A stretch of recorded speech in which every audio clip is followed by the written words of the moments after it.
Well, that was impressive. Mike White got his start against the Chicago Bears this week, and he did not disappoint with the opportunity. Mike White was 22 of 28 with 315 yards and 3 touchdowns and 0 interceptions, 0 turnovers, and a 31-10 win over the Chicago Bears. And I think that now brings the question, is Mike White the answer for the Jets' QB struggles this year? Listen, I was one of the people that said I think the Jets benched Zach Wilson too early, not because of what he did on the field, not because of what he said on the podium, which lost in the locker room, because of he had the opportunity to redeem himself on the field against the Chicago Bears, one of the worst defenses in the NFL. That's the only reason I said that. And I didn't understand why they went away from him so fast. And so I did some digging. I went back and looked at the schedule for the Jets this season, and I noticed they got the Minnesota Vikings and the Buffalo Bills the next 2 weeks and said, oh, okay, this makes perfect sense now. This was a tune-up game for Mike White.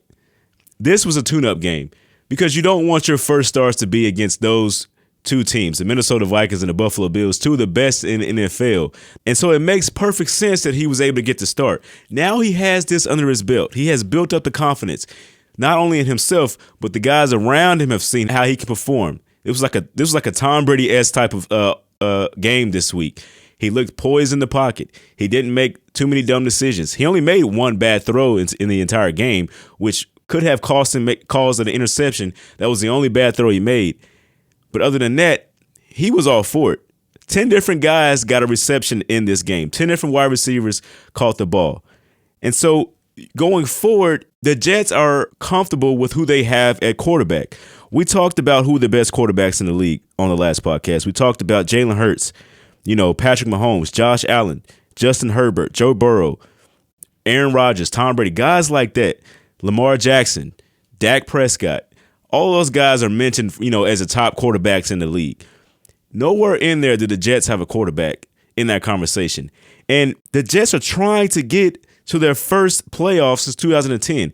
You can't get there with a quarterback that's not in that type of category, not in that group. So when you look at this performance, it's not a name that you would think would be in that conversation.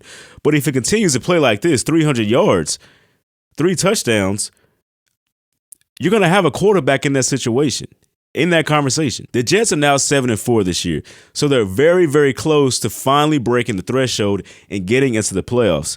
And so we saw, the benching of Zach Wilson had a lot to do with the Jets being ahead of schedule. They had injuries this year. Breece Hall got hurt. Their offensive lineman got hurt. They lost their wide receiver and Corey Davis. Their top, those are some of their top targets this year.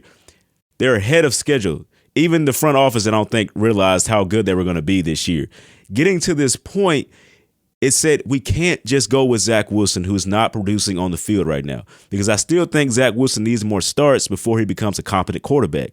But they couldn't wait on him. They can't wait on him right now.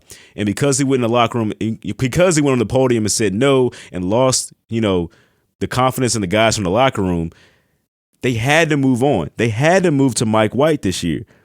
And Robert Saleh, the head coach, said Mike White made the easy look easy.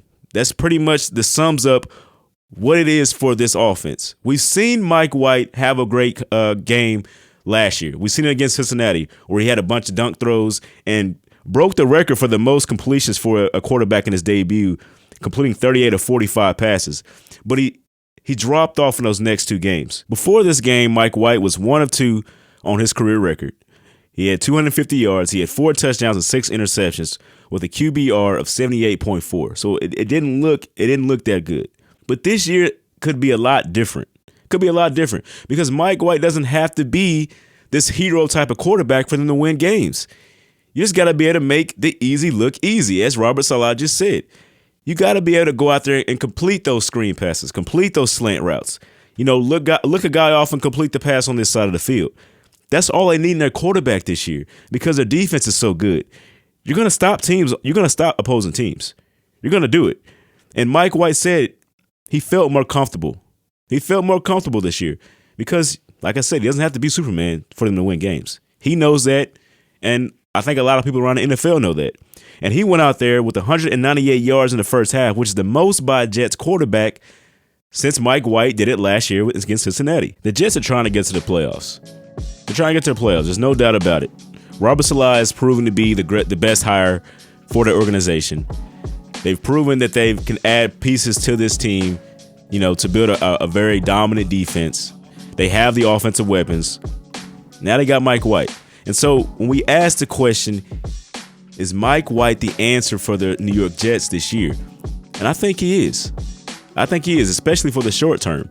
But if he continues to play like this, 315 yards, 3 touchdowns, 22 of 28 with no turnovers, he's the guy for the long run. Thanks for watching this video. If you made it this far, like and subscribe to my YouTube channel. Also, I have a podcast called Rip Jersey. Follow that, add it to your playlist. Listen to it wherever you can. Thanks for watching again. Peace.